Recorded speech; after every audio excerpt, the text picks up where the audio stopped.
places are going very quickly. Now, today's event on protecting civil liberties in the nation is principally organized by the Intelligence Studies Project, but co-sponsored by the Strauss Center for International Security and Law, Clements Center for National Security, and also in its first year of operation, the Brumley National Security Fellows Program, Next Generation Fellows Program. And in that regard, this is largely a student-organized, student-directed event. So I'm going to introduce one of the members of the first cohort of Brumley Next Gen Graduating Fellows, Eric Manfro, a student at the UT Law School and also here at the LBJ School. He'll introduce our guests. So anyway, enjoy yourselves. Feel free to come and go, get something more to eat, and promises to be fun. Eric, over to you.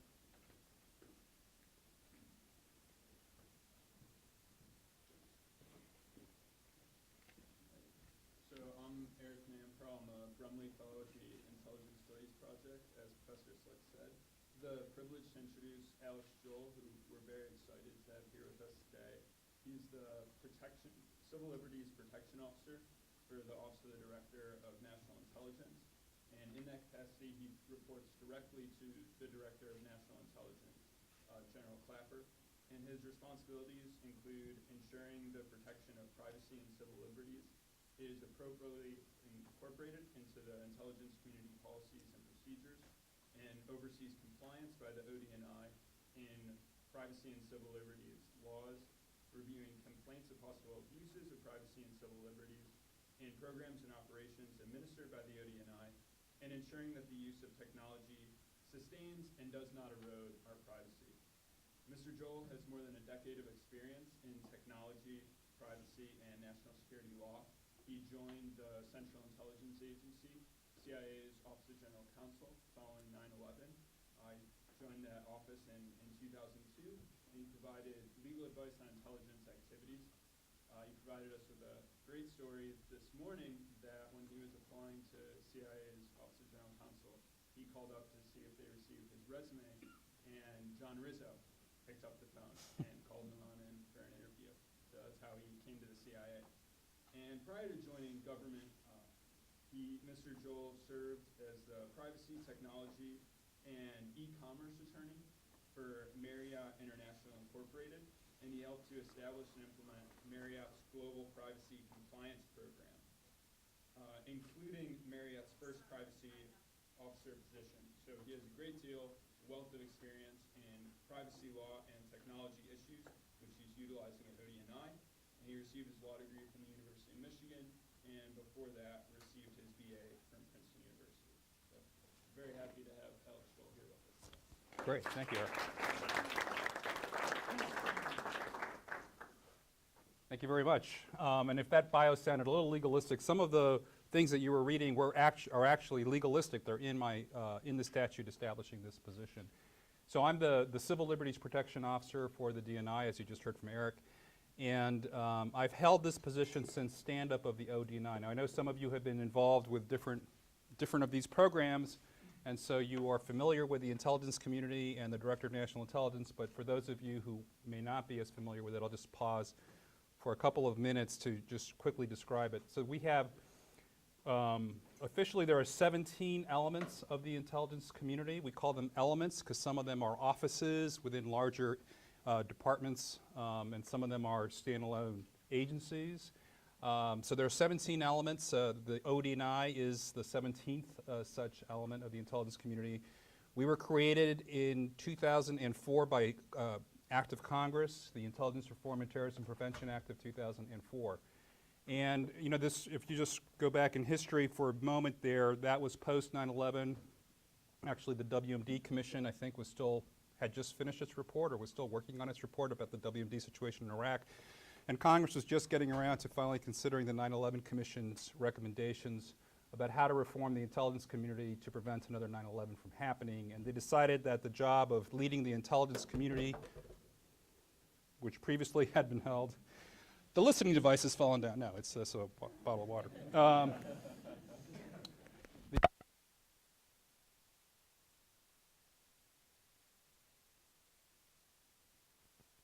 Here we go.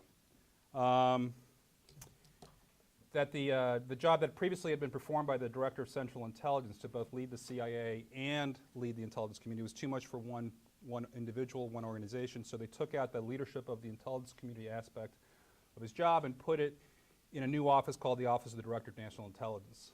And when Congress created that office, they thought, well, it's important when we have this new organization with the authority and the responsibility to better coordinate the activities of all of our intelligence agencies, it's really important that there be somebody there to advise the director on privacy and civil liberties matters. And so they created this position called the Civil Liberties Protection Officer position, and they listed the duties of that position. You've heard some of those already. Basically, my job has been, since stand-up of the ODNI for the past 10 years, to work with the different directors of national intelligence, and there have been 4. The most recent one is Director Clapper. To work with him and with the other elements of the intelligence community, with offices of General Counsel, offices of Inspector General, policy folks, operators, analysts, and people outside of the intelligence community, to figure out what policies we need to ensure that we have in place as the intelligence agencies conduct their activities in defense of the nation, to make sure we're adequately protecting people's privacy and civil liberties. And so, as I was mentioning at this session that we had this morning, it's certainly not a job and not a responsibility that Congress all of a sudden woke up one morning and invented for the first time. This is something that the intelligence agencies have been very careful about making sure they try to respect over the course, certainly since the 1970s. I won't go beyond the 1970s. But you know, historically, remember the 1970s where the Church and Pike Committee hearings examined the intelligence abuses of that era, and as a result, a number of intelligence reforms were taken. I recently was at I think it's the 40th anniversary of the Church Committee, an advocacy organization in Washington, D.C. It's actually the Brennan Center, which I guess is headquartered in New York, but they held a commemorative event remembering the Church Committee, and they brought in legislative folks who had been on the committee to speak. And I was also there to speak, and I was able to reassure them that we still teach the lessons learned from the Church Committee, even this many years later. So that's a little bit about where I fit in the overall framework of things. To better understand how my job functions and how it is that we protect civil liberties and privacy in the community, I think I have to also describe for you a little bit what I call the rules and oversight framework that we operate under. So if you just give me a few minutes to go over that. One of the things that is very important that will happen if any of you ever join an intelligence community element, or actually any agency in government, is that you'll take an oath to support and defend the Constitution of the United States. And I carry, if I can find it without disrupting the mic, this is the same one I've been carrying for 10 years, the 10 years that I've been in this job, the Constitution in my pocket. I actually do read it every now and then, although I don't make any, I don't provide any guidance strictly from a plain reading of the text of the Constitution, knowing all the jurisprudence that has gone on, but it's really a symbolic reminder to myself that this is what we're here to support and defend. And I hand out pocket constitutions every Constitution Day, September 17th, to the entire workforce at the ODNI. We put up posters and banners. We have an event. Again, we remind folks that we're here to support the Constitution and all that it stands for and all that it means. One of the challenges that we face in figuring out what the rules should be and how to oversee compliance with those rules is that we're inherently operating as a secret intelligence service. We have to operate in secret in order to be effective. As I like to say, a fully transparent intelligence service would be a fully ineffective one. So you have to keep secrets in order to be effective if you want to have an intelligence service. But we're also operating in a public and increasingly transparent democracy. So how do we do both? How do you operate in secret while also providing adequate transparency for public trust and accountability? I think that's a huge challenge and one that's become much more evident to all of us in the last couple of years.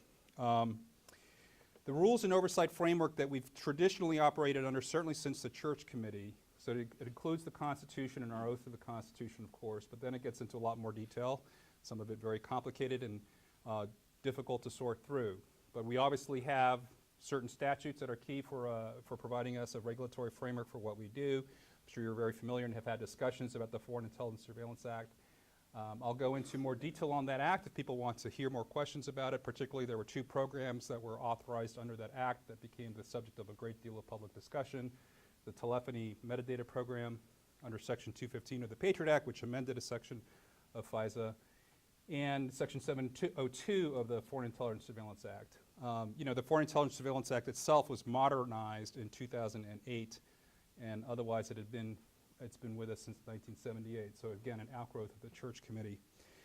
And under that act, just very briefly, the reason it's so important is because if you're an American or a permanent resident or a U.S. company or an association substantially composed of Americans or permanent residents, then under that act, in order to conduct surveillance on the communications of that individual, we need an individualized court order with a probable cause finding by the judge.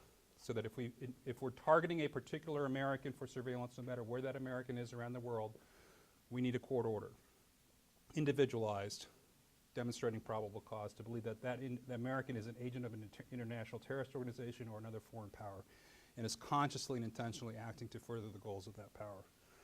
The other concern with conducting surveillance are communications that target may have with Americans. So even if I'm focusing on a particular, say is a terrorist target overseas, that person may have communications with Americans. Some of them may be entirely innocent of any complicity with what that person is up to. We call those incidentally intercepted communications, and under the Foreign Intelligence Surveillance Act, we also have strict rules we call minimization procedures governing how we can handle those intercepted communications. So I can talk a little bit more about that, and also I will mention that there's been, of course, recent changes to the law in the last year. Another major set of rules that we follow is Executive Order 12333. So we call it 12333. This executive order was one that was put in place, again, post-Church Committee in 1980, 81.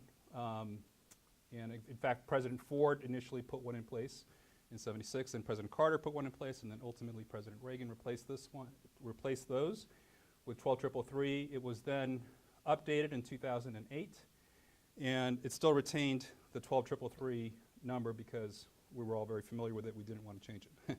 That's basically why it still has 12333, even though it got a major revision.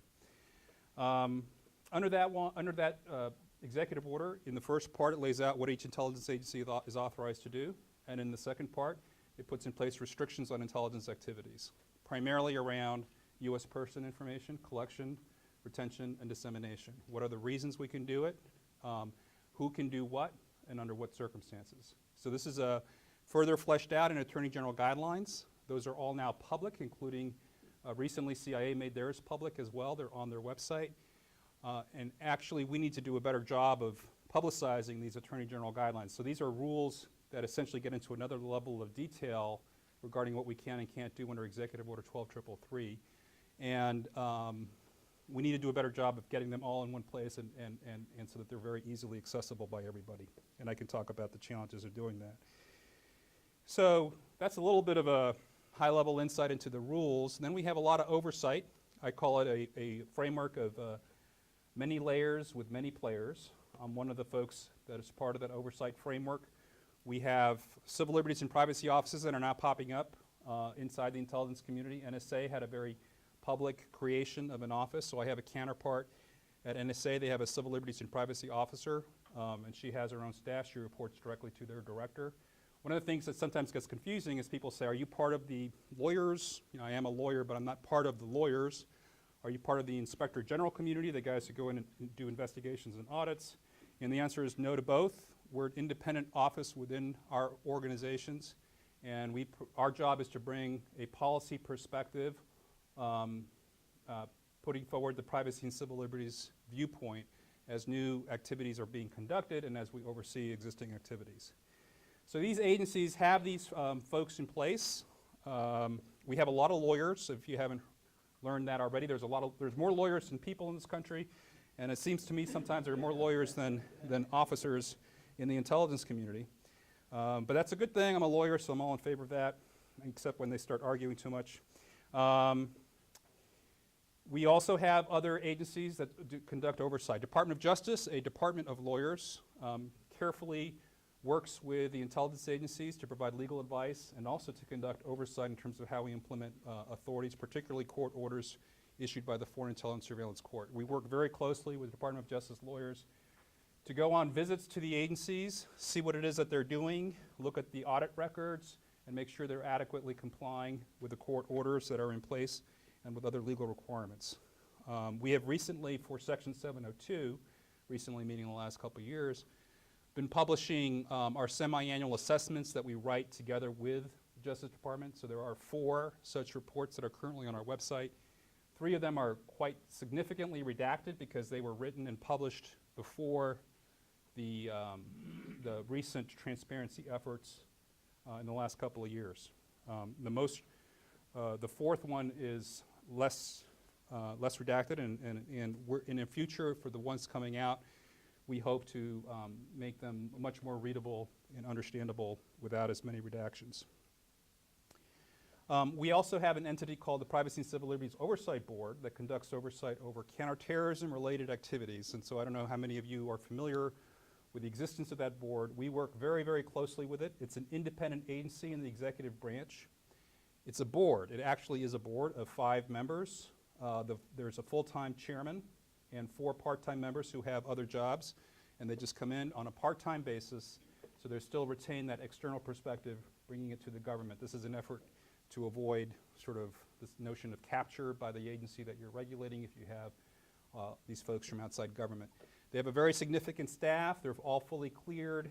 They operated in a facility that's appropriate to review classified information. They have classified computer systems. And they've conducted 2 very detailed, in-depth studies of our activities that they have published. One of them was on the Section 215 program that I mentioned earlier, the telephony metadata program that we call, as we call it, and the other one is on the Section 702 program.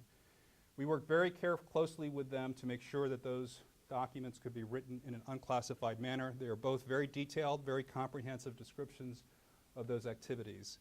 The board found that the 215 program, it did not agree with. It felt like it was inconsistent with the statute, and it felt like we had failed to demonstrate to the board that it was a valuable program. That was an influential report, and Congress, as you know, has ultimately acted and issued what is known as the USA Freedom Act, and under that statute that calls for an end to that program. The president had already announced that he wanted to end the program, but he was looking for a way to transition it, and we felt we needed to have the law amended in order to transition out of the program. And I'll talk about more of that if people want. Another aspect of the USA Freedom Act, well, let me just finish with the board. So we work very closely with the board. They're now conducting a review on Executive Order 12333, a couple of the activities under that executive order that are conducted overseas by the intelligence agencies. We, of course, are subject to congressional oversight. Again, another outgrowth of the Church Committee hearings in 1980. 2 intelligence oversight committees were stood up within Congress, one in the House and one in the Senate. And we still work very closely with those committees. They get access to classified information. I sometimes hear complaints, sometimes from members of Congress and from others, that this oversight is not effective, that they are somehow letting all kinds of things go by them. I will not speak for Congress. If they don't feel like their own oversight is effective or not, I'm not going to speak about that. I can just tell you from my perspective, it feels very effective to me. They conduct line item, granular oversight over the activities of the intelligence community. We provide them an enormous amount of information, reports, briefings, testimony. Members of the intelligence community are up on the Hill just about every single day they're in session, and even when they're out of session, we'll be meeting with staff members from the oversight committees. They do get into an incredible, in my view, level of detail, which to me is reassuring in terms of them exercising their responsibilities carefully. And finally, we have the Foreign Intelligence Surveillance Court. So we're talking about all 3 branches of government having different oversight responsibilities. So sometimes I've heard for many years, and I think some people are still saying this, that the Foreign Intelligence Surveillance Court is a rubber stamp. So this is a court of regular district court judges who serve on a rotating basis and hear applications for orders to be issued under the Foreign Intelligence Surveillance Act. Do we have probable cause to believe this person is an agent of a foreign power? Or are these procedures, do they meet all the legal requirements under the Section 702 of the Foreign Intelligence Surveillance Act? That's the other one that they look at. They also look at compliance incidents. If we note an incident of noncompliance with a court order, we report it to the court immediately. For significant ones, they want it immediately. For others, we can roll them up into a quarterly report.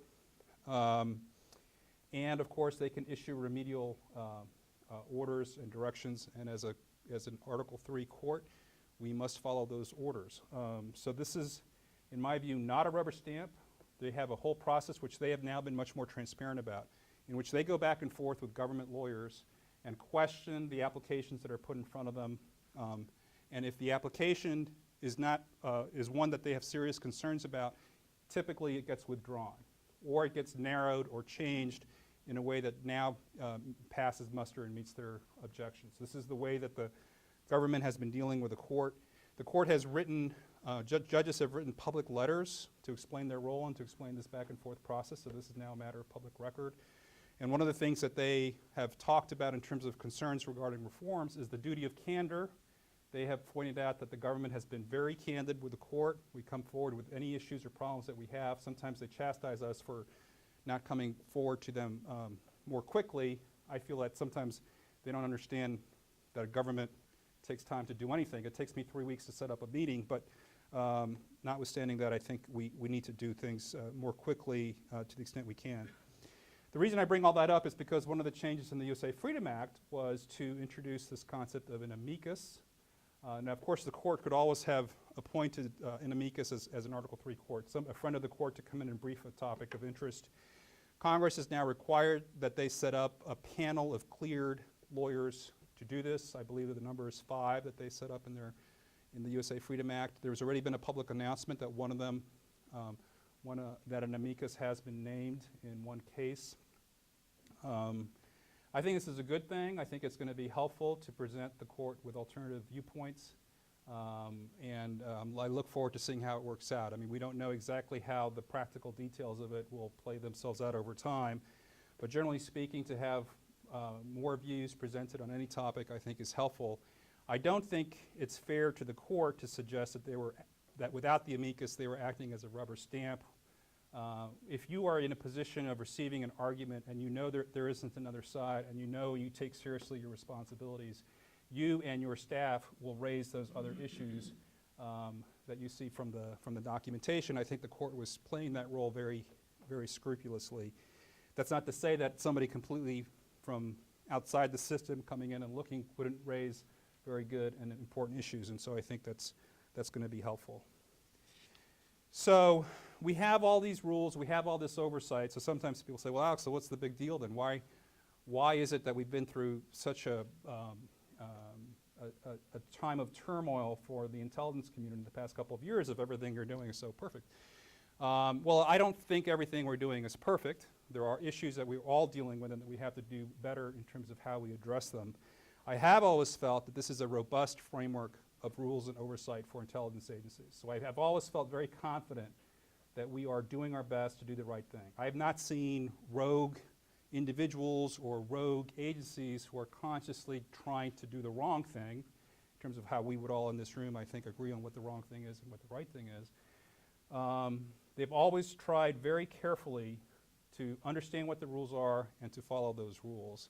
I think what we have seen in the last couple of years, though, are serious questions being asked about whether we're following the right rules and whether there are other changes that we need to make in order to give the public greater confidence that these rules are being interpreted and applied in a way that they're comfortable with.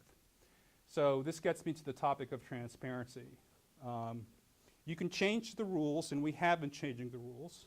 I just mentioned the USA Freedom Act and changing the 215 telephony metadata program. You can also change how the oversight works. You can give more staff to an oversight entity like the Privacy and Civil Liberties Oversight Board. We also have other oversight entities, so if anyone is from another oversight entity, I didn't mention you, I apologize, but there's other oversight entities like the Intelligence Oversight Board. You can add an amicus to the FISA court process. So again, you're changing some of these oversight functions, how these rules are developed.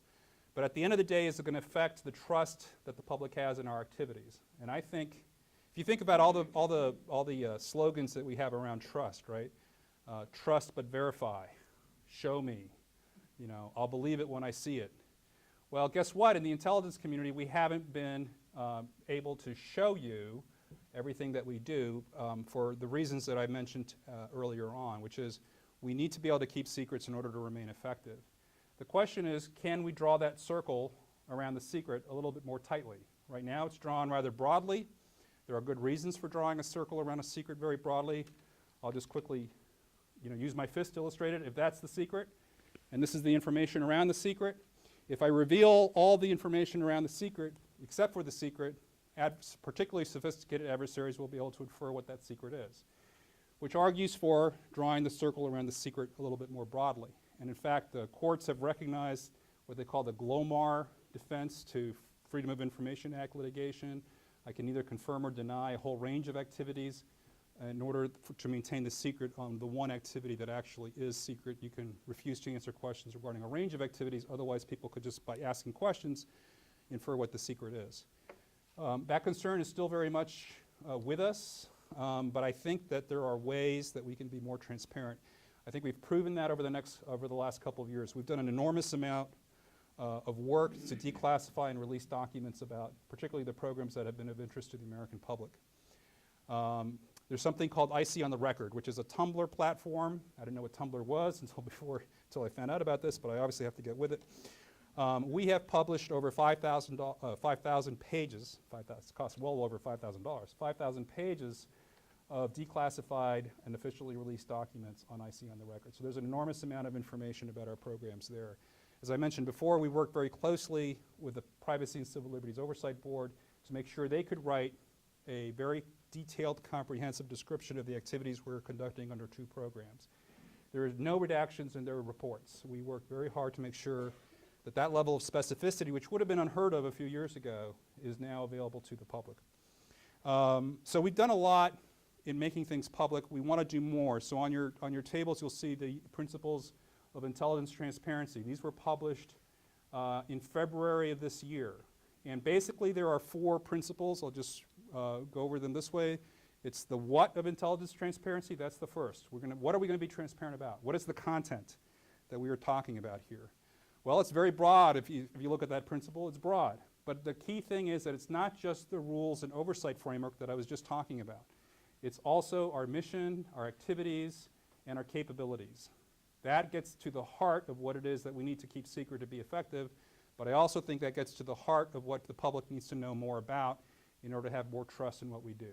That's going to be difficult to accomplish, but we are going to work hard at that what to make sure that we can be more broadly transparent than what we have been in the past. The second principle I think of is the how. How are we going to do it?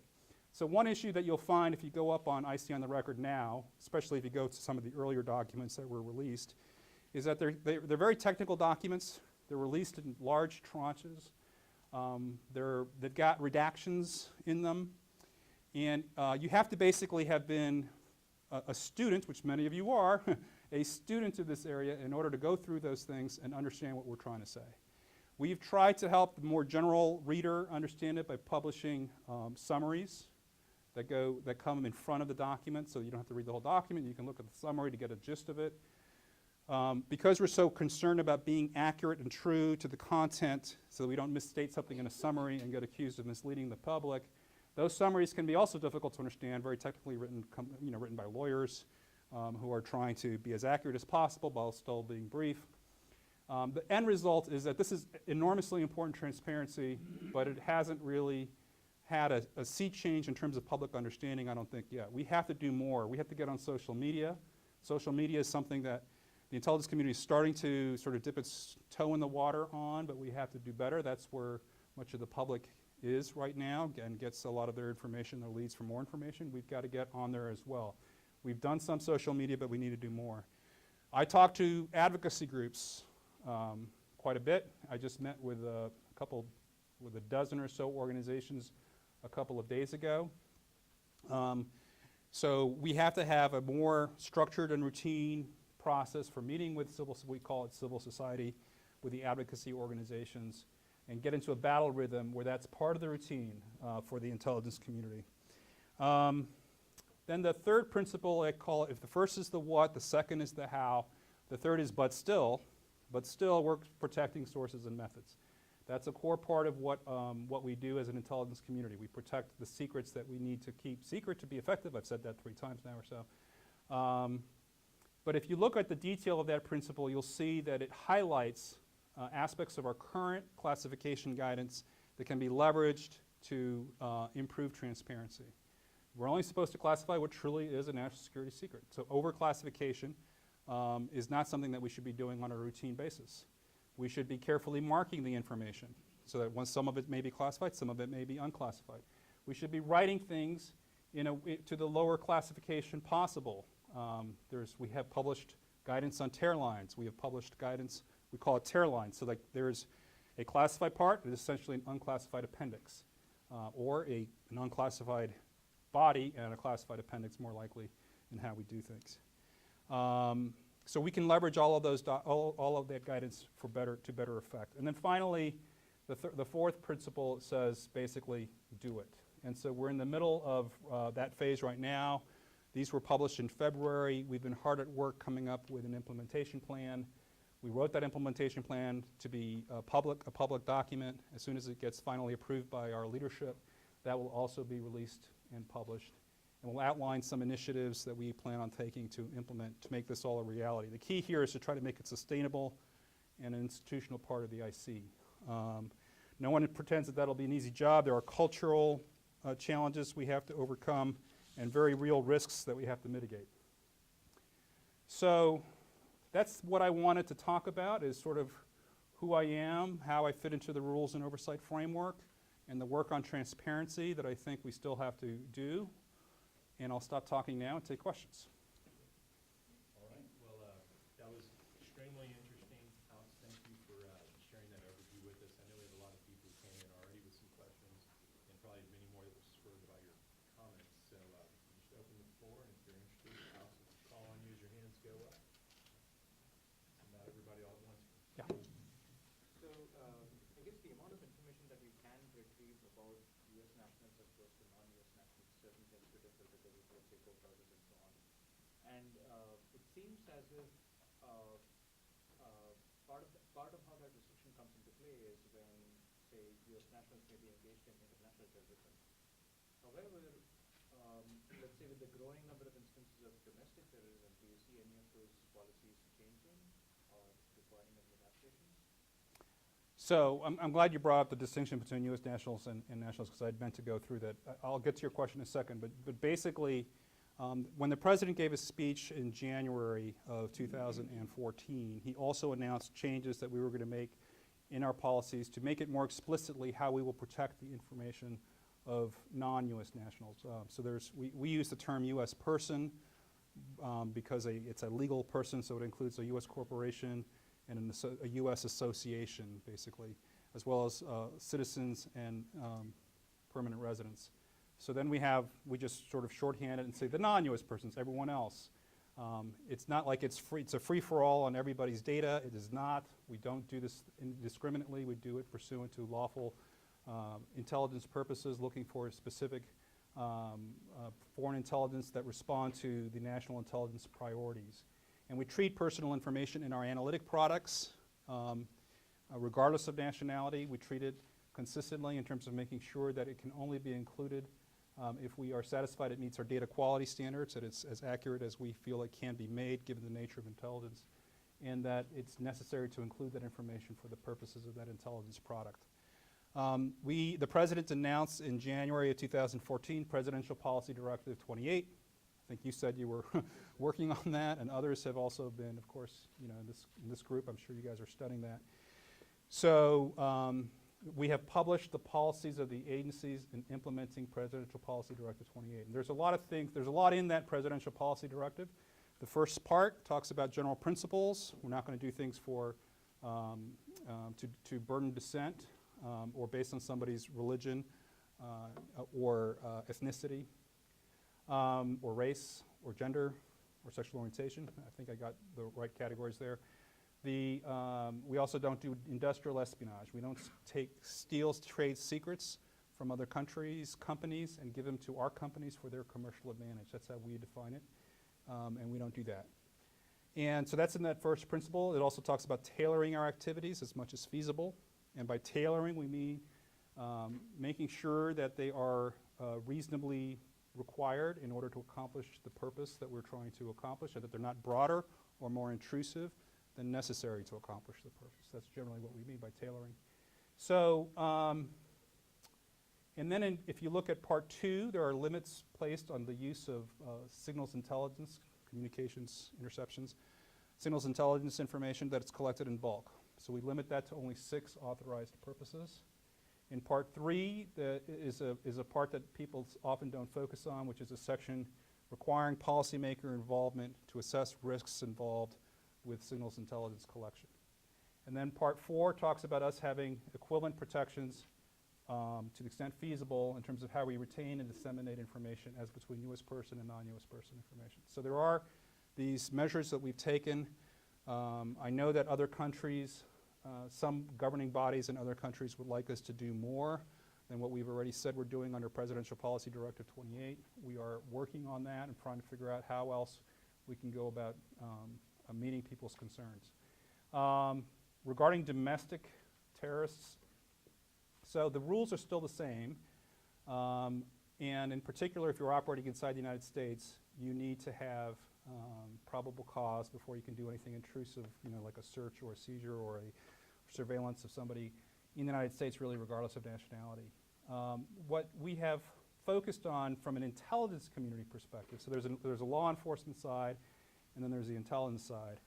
And from an intelligence side, we're looking to see to what extent is somebody inside the United States acting to further the goals of a foreign terrorist organization. Has he been virtually recruited through the web, through internet materials? Is he actively carrying out planning to commit violence in order to further the goals of a foreign terrorist organization, or acting on the instructions that are been fed to him either directly or indirectly on a website? So those are the kinds of things we look to make sure that the intelligence community is appropriately focusing on somebody inside the United States. We still maintain that division in the intelligence community. We're focused on foreign threats to the nation and not on law enforcement activities, local crimes and that kind of a thing. So it gets a little challenging in the area of terrorist acting in terms of the whole countering violent extremism area inside the United States. But it's an area that we've been looking at very carefully. Yes? As the intelligence community increases its utilization of open source intelligence, do you foresee any new privacy concerns, particularly when it's pretty difficult to immediately ascertain citizenship or position of someone, say, on Twitter or Instagram or something like that? Yes. Yes, the answer is yes. Yes, we actually published in 2011 guidance on how to properly obtain and use publicly available information. And in that guidance, we basically asked the question, if it's public, how can it be private? And although you can't, once you put something out in a deliberately public way, not that someone else has posted about you, but you have knowingly made the choice to put something out to the general public, it does become a hard question to know, well, to what extent should intelligence agencies be more restricted than any general member of the public, than any terrorist organization, than an intelligence service of another country from looking at that information? But we do restrict ourselves. So, for example, one thing that we can't do is act based on the expression of First Amendment protected speech. So if somebody's engaging in First Amendment protected speech in social media, that's not a reason for us to look into it. Another restriction we put on ourselves, it's really a manifestation of how the various rules I've talked about apply in that area, is you have to have a very specific mission requirement for that information. In other words, just because my neighbor's information is online, I can't take my neighbor's information and stick it in an intelligence file and disseminate it as intelligence reporting, because there's a stigmatizing effect to it. And that's just not appropriate, so you can't do that. On the other hand, if there's terrorists who are active in social media trying to recruit people inside the United States to join their cause, and it's publicly available and everyone else is looking at it, then we have a mission justification for looking at that information, and we do. I think the technology changes so fast. One of the things that we tell our people to watch out for is to really ask themselves, to what extent is this truly public? Like, you're not circumventing a privacy setting. You need to make sure that the person who put it out there, is putting it out there so that it's accessible to any member of the general public. At that point, it becomes publicly available. But I think that those challenges are going to keep getting more complicated and difficult as technology continues to change. So one of the things that I hear people talk about is like, well, we need a whole new set of rules for each new kinds of technology.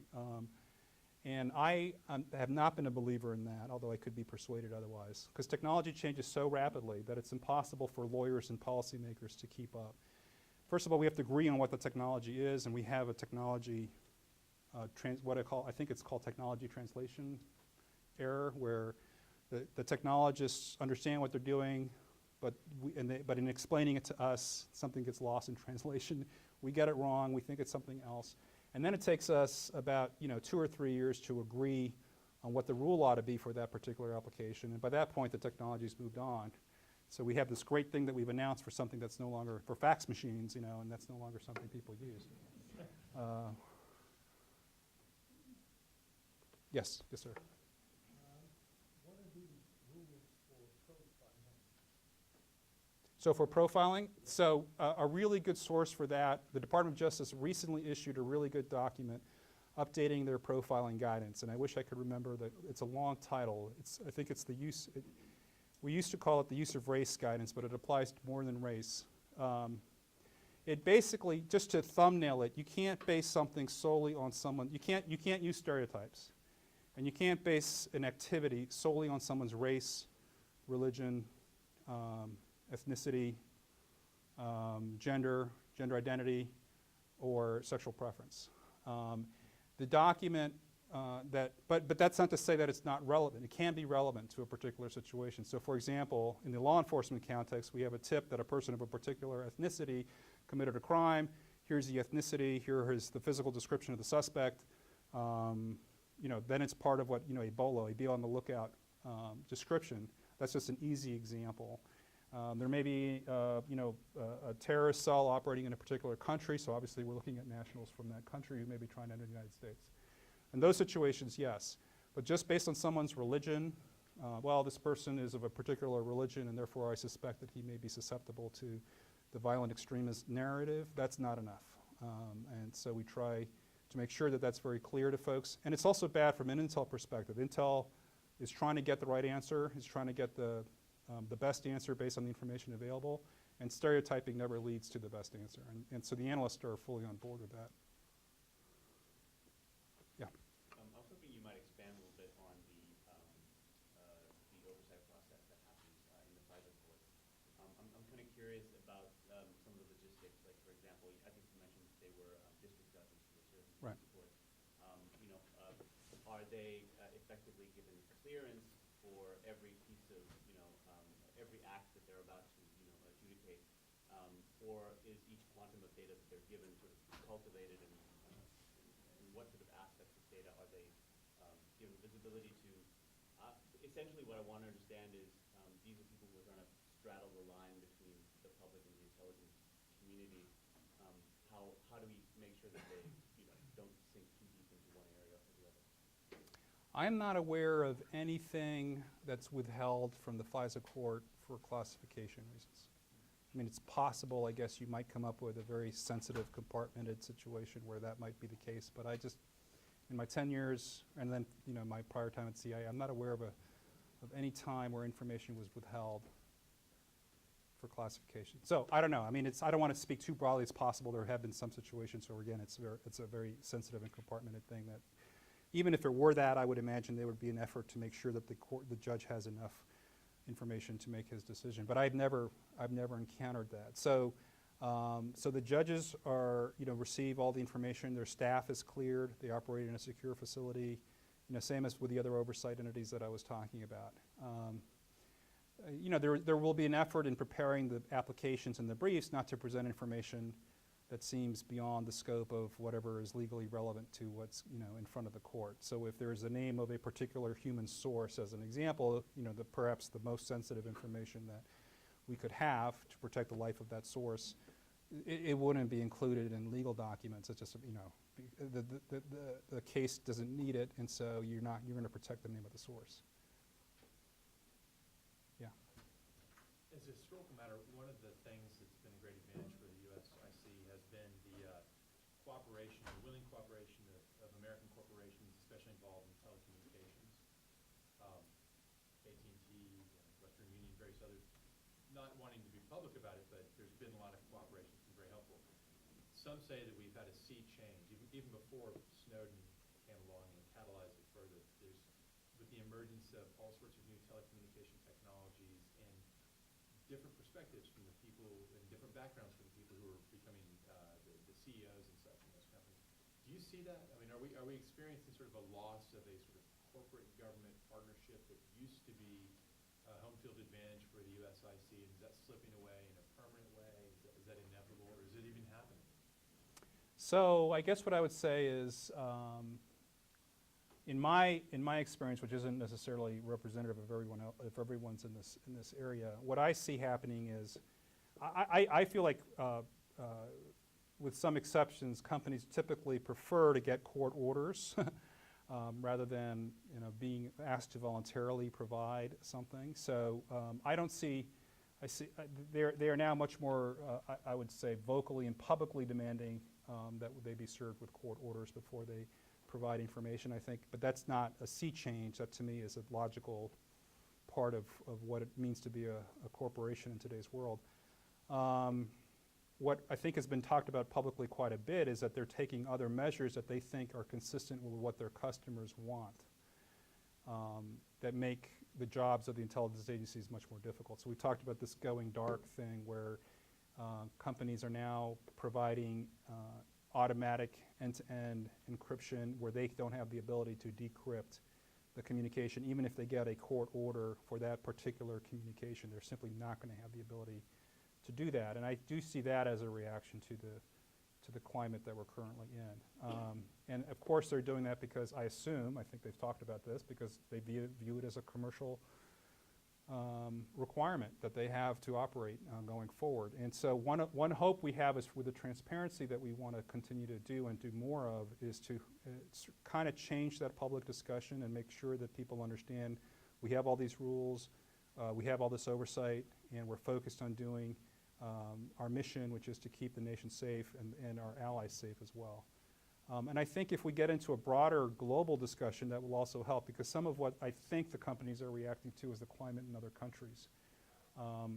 And part of the problem that we've had with that conversation is that it tends to be somewhat focused on the US and not focused on what intelligence agencies do as a general matter around the world. It's not like the US is some outlier doing crazy things. The intelligence agencies, as you guys have studied in your classes, all do similar kinds of things, and they're aimed at, and they have similar aims. And particularly if you're an intelligence agency in a democracy, we all face very similar challenges. We go about meeting those challenges in ways that are unique to our, in my experience, what I've seen, that are unique to our culture, our history, our current priorities, and particularly our legal framework. So if you're in Europe and you're subject to a parliamentary system, they don't have Congress as a separate branch of government, but they will have parliamentary oversight committees with varying degrees of intrusive oversight over their intelligence agencies. That's a fact of life over there.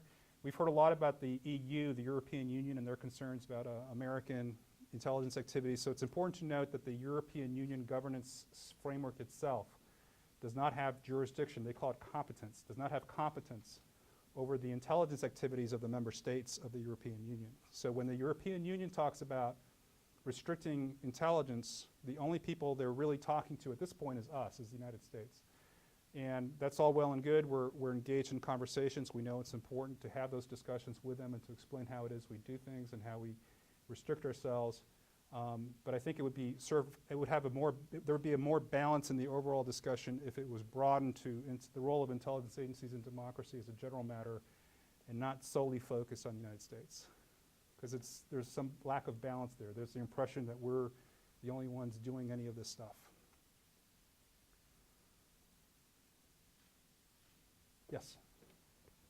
So you talked about a public perception problem in the intelligence community, and I think that part of the problem is that when you have, or it seems to be that when you have leaks such as Snowden, that the leakers and then the agencies they work with can define the narrative about these programs, and then the IC is on the defensive. Recently, in an interview or a talk with Steve Cole, we asked him about this, and he said that these types of leaks are important and necessary in order to check the behaviors of the intelligence community, because anybody who works in the intelligence community, I'm quoting him here, will tell you that whistleblower protections are a complete joke. And I was wondering if you could give us a quick outline of those whistleblower protections and whether or not you concur with Mr. Cole on whether or not these are effective. So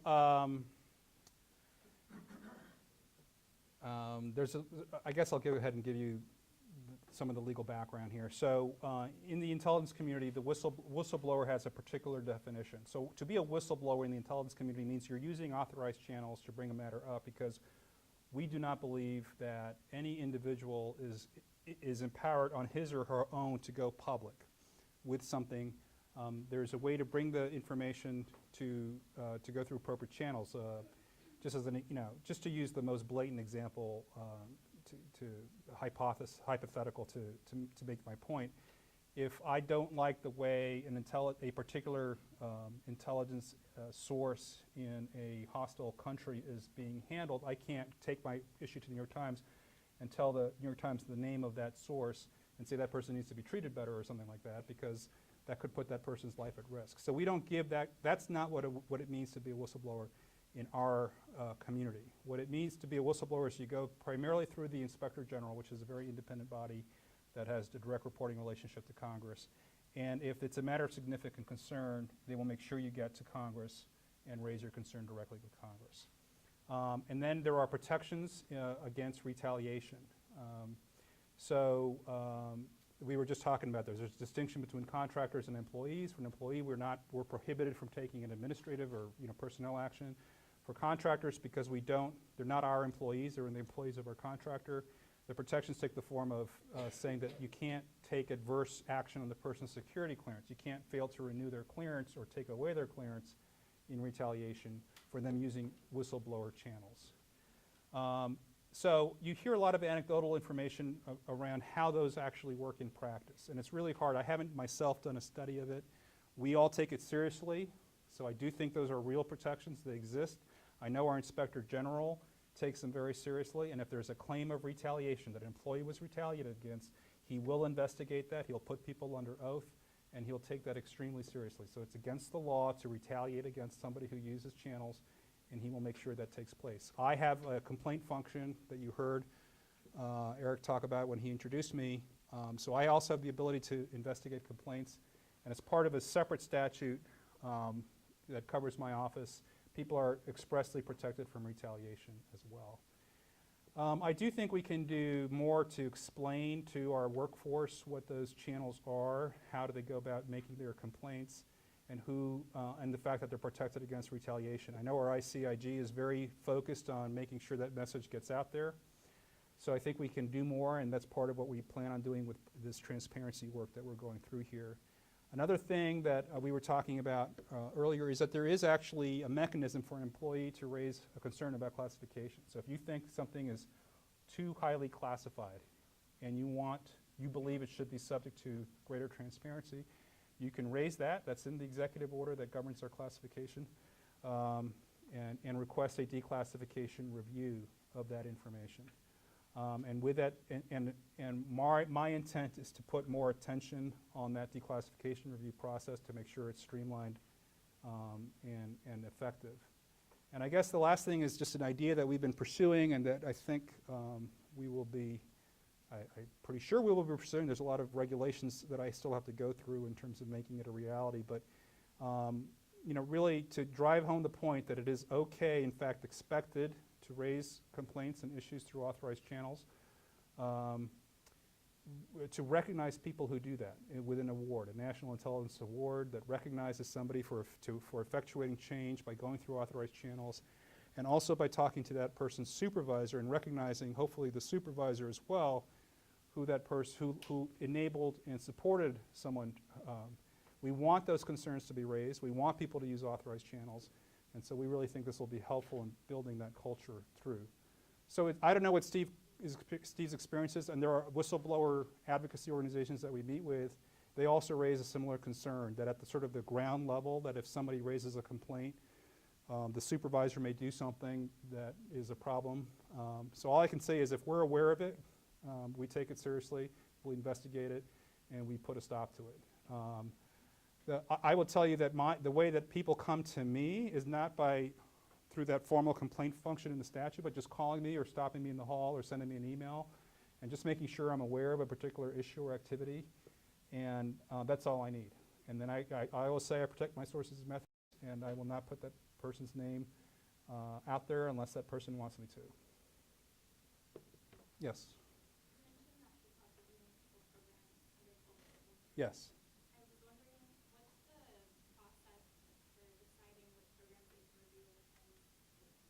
Oh, that's a good question. What is the process? So the P Club is a new organization. They have 5 very independent members. They're independent at themselves as an agency, and we have worked very hard to stand them up. And one of the things I know they're working on is documenting those kinds of processes. So if you're interested, you can go to the P Club website, and when they finally announced, they initially announced an agenda for the 12333 review, and then they announced how they had scoped it down. And I think there were 4 separate statements issued by the 5 board members. I'm pretty sure there were 4 separate statements. So that'll give you an insight in terms of how they're currently doing it. My sense is that they take into account a lot of different factors. There's a discussion that goes among the board members, and they do feel like they need to be very transparent, and so they'll, in that one instance, they actually published statements of views in terms of how they ended up with that, with scoping it. So the problem with doing a 12333, yes, they do have access to the programs. The problem with doing a 12333 review is that 12333 is a very broad executive order. It governs the intelligence activities of all the intelligence agencies. So saying that you're going to do a 12333 review to the intelligence officers who heard it, to us, it sounded like you're going to review everything we do. There's 17 of us. We're doing all kinds of different things. Are you thinking about, what NGA does? Are you thinking about what DIA does? How about the uniformed services? What are you thinking? FBI? And then, what of the FBI programs or CIA programs or NCA programs? So they acknowledged that it was too broad to just say a 12333 review. They went through their own process of hearing. They got overview briefings from the agencies, and from those briefings, they have chosen they're choosing. I think they're still in the process of choosing which ones to do. So they're picking programs and activities. I think they announced that they're picking 4 total, 2 each from 2 agencies.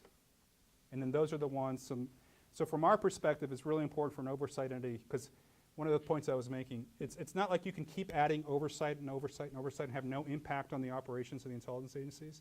The key people who respond to those oversight requests, who actually go in and brief the oversight folks, are the operators, the analysts, the leadership, and the people running that particular intelligence activity and program, or in the bowels of it. They've also met with analysts, at the working level. And any time, any hour, day, week that they spend on those things, they're not spending on their core mission. And we're not in an era of increasing budgets. We're in an era of tightening budgets. So you can't keep growing the demand side on oversight, and for me, I'm pushing transparency. It also requires subject matter experts to take a look at it to make sure we're only disclosing what can be safely disclosed, without having an impact on the supply side of the information. So the folks who are working the mission are being pulled in many different directions right now. So it's really important for us that, and I think the Privacy and Civil Liberties Oversight Board is doing this, is to figure out how to make sure that when they do come and ask for information, it's sort of prioritized in terms of what it is that they want. So we're doing a similar thing on the transparency principles. I've already met, like I alluded to earlier, with advocates. I want to meet with other folks. I already got some ideas here in terms of what are the topics that we should focus on. We have limited resources. What is something that we feel is in the public interest that would be very helpful to understanding the intelligence community and our intelligence activities, whether we're doing the right thing or the wrong thing? What is that area, generally speaking, that people feel we need to be more transparent about? The P Club is particularly helpful in that regard because they have access to the classified stuff. If you don't have access to the classified stuff, I understand it's hard for you to know what you don't know. But it's part of that process, like what's the priority? Yes, Steve. You spoke a good bit, including just now, on this delicate balancing between secrecy required to have an effective intelligence community and kind of openness and transparency required to have one that's accountable and engaged in appropriate activities within our form of government. One of the things that Director Brennan, including while he was here, has been speaking about, trying to help the public understand this, how critically dependent the U.S. intelligence community is on foreign partners.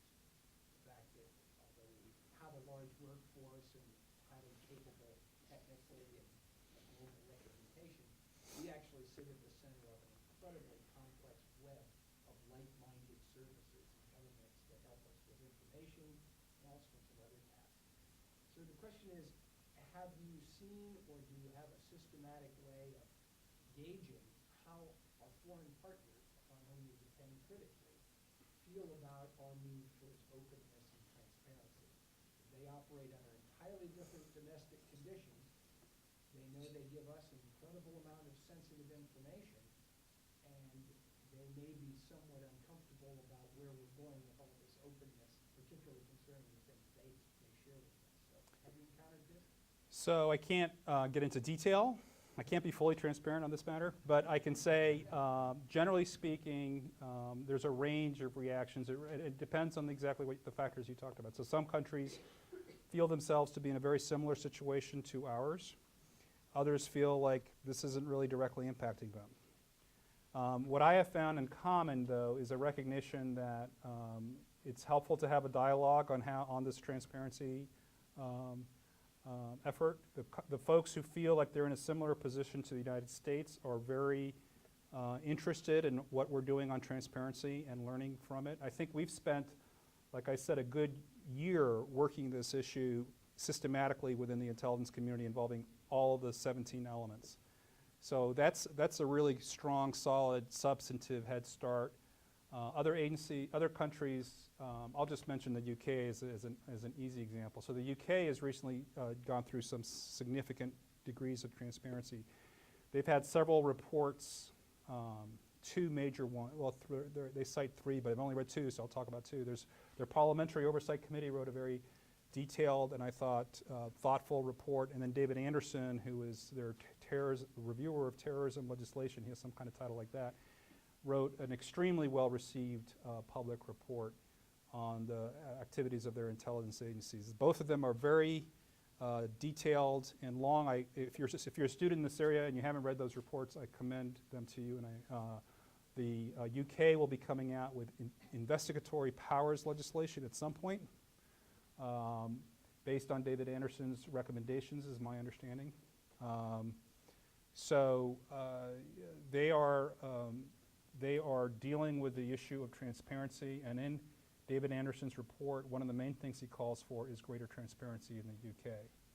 Now, to what degree that then gets reflected in other countries and how they operate, I don't know, or I can't comment, but just I would say that we are very focused on that. I do expect to be traveling quite a bit more. I just got back from London, and before that I was in Barcelona. I won't be able to say that very much more frequently. Barcelona was just vacation. So we're taking it very seriously, and I think you're right to point out that people are going to have a range of reactions. I do think that I know that we can have a back and forth on this. I think my personal view, and of course I'm biased because I'm strongly in favor of this transparency initiative, is that it's here to stay. The public expectation for information has changed.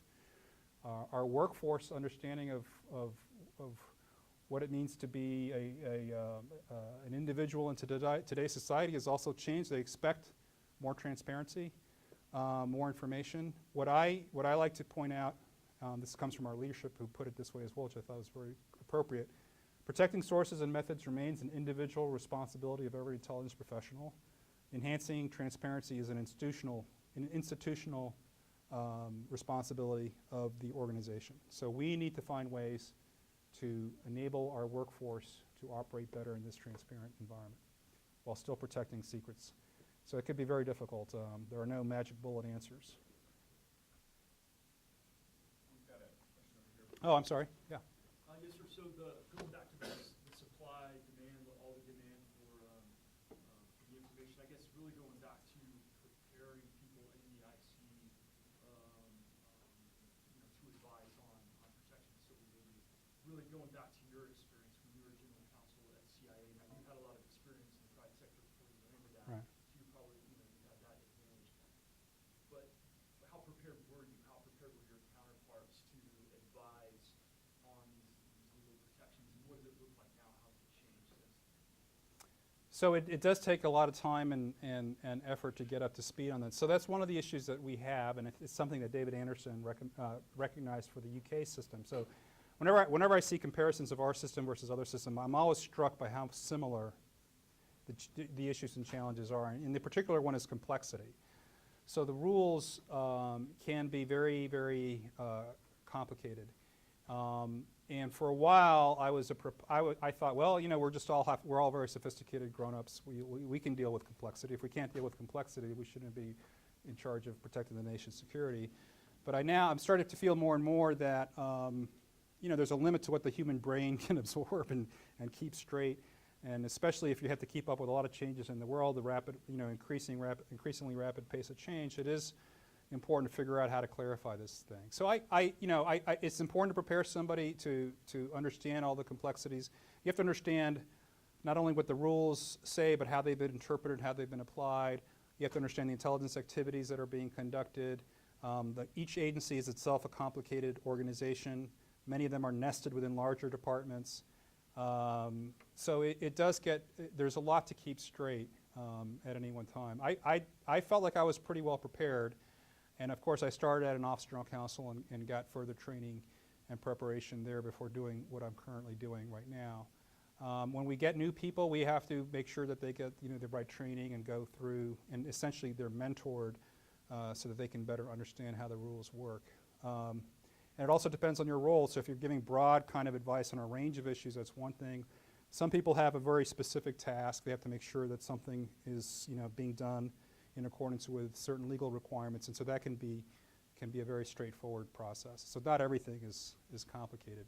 I will say that clarifying something can be very difficult. You have a whole decades worth of work on anyone who's looked at the Foreign Intelligence Surveillance Act knows that is not the most clearly written statute in existence. And the only thing harder than understanding it is simplifying it. Because when you try to simplify something, you always run the risk of unintended consequences. Like I didn't realize that by changing this word, it's going to have this downstream effect later, and that's not what we intended. So it's sort of the difference between the double you know and the double you don't. But that said, I do think simplification, clarification, those are very important goals, and we should try to get there. Yes, sir. So your office sits within the ODNI and thus at the top of the intelligence community. And you've spoken about how there's other privacy and civil liberty offices within IC entities, including at NSA. And in addition, there's the General Counsel's offices who often handle questions about privacy and civil liberties, and even inspector generals who handle complaints about possible abuses. Correct. So all of these entities, and all of them being lawyers and offices with certain amounts of staff, have similar responsibilities and can handle similar questions.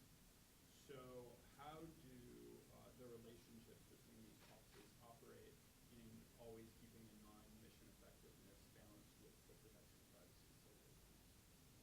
Well, we have different roles to play. So the lawyers, of course, are lawyers, and they have to make sure they understand that the law is being followed, so they interpret the legal requirements. I'm a lawyer. I can tell whether they're doing something that I think is completely screwy, but I'm not the person who interprets the law officially for that agency. That's the general counsel in consultation with the Department of Justice. So that's the legal role, and they're supposed to, and they often do, but you know, it gets to be a blurred line sometimes. We'll distinguish legal advice from policy advice. They might say, well, this range of activities is permissible under that particular rule, but from a policy perspective, I think you'd better do this one. But it's not that that is the one that's legal and the other ones aren't legal. It's just that here's what the law allows, and from a policy perspective, I like this. So I operate in the policy sphere. So I want to know what's legal, and I want to hear what the lawyers have to say, and I work very closely with them. But again, having identified a range of activities, it goes back to what President Obama said in his speech. Just because we can do something doesn't mean we should do something. So I'm there to argue from a policy perspective why it's important for us not to do this, but instead to do this. This is the best way to go, and so I'm bringing that up. I can also, I think we were talking about this earlier, because of my role, I certainly act as if I'm empowered to. I am empowered to raise difficult questions. I raise the questions that other people may not either think of raising or may feel a bit uncomfortable raising. It's my duty and my job to raise those questions, and so I raise them from privacy and civil liberties perspective. The IGs have a very defined set of rules and roles, and prevent fraud, waste, and abuse. They investigate, they do audits, they do inspections, and some of that can be very important from a civil liberties and privacy perspective to make sure the privacy rules are being followed, and to carry out special investigations that Congress may ask them to carry out in a very independent way with professional staff. So I think we each play our own roles. I think there is potential for overlap. I have always felt in my job that it's critical that I have very strong, trusted relationships with the General Counsel and with the Inspector General, and I do. So I think if I didn't, I think my job would be more difficult.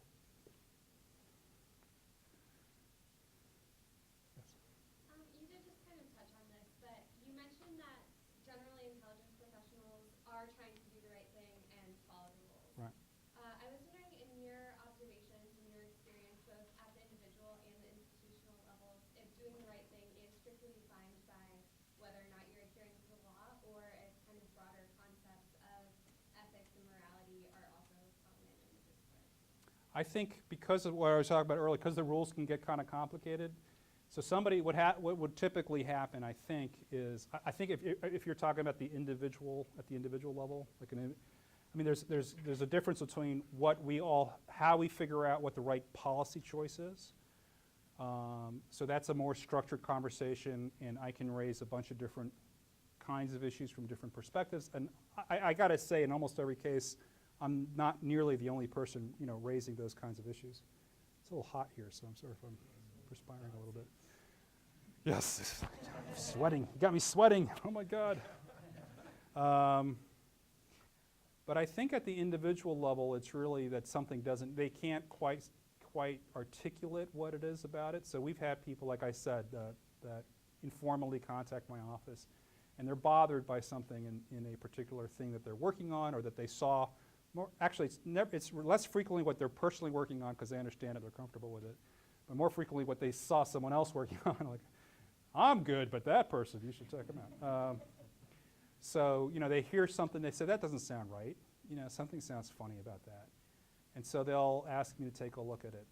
And what I have found is typically it sounded worse at first than it ended up actually being. So once someone will make, for example, in a briefing, a very broad statement that seems overly aggressive, over the top, problematic.